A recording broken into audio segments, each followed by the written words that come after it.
Salam.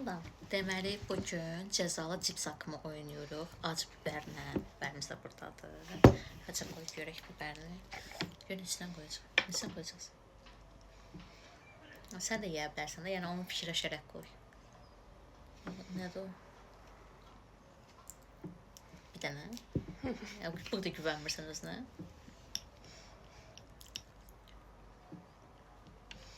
Yaxşı. Onsa sən yiyəcəksən.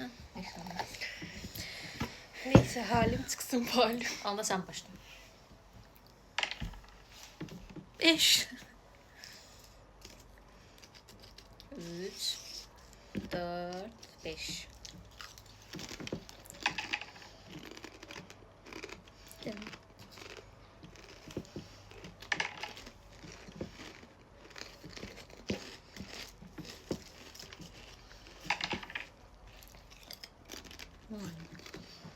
1 2 3 4 5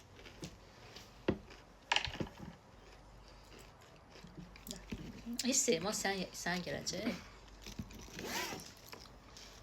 Görək. 2 1 2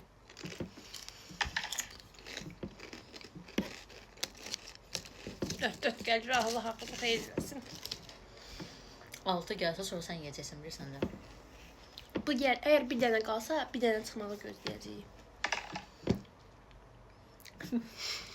1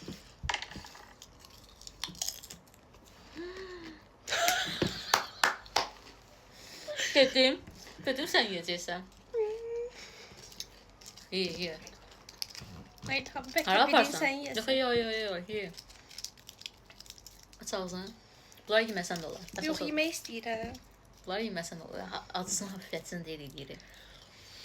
Ya Allah. Of, mürəkli ol. Hamısını ye. Hamısını ye. Halaldır. Qəşəydir. Yaxşısa.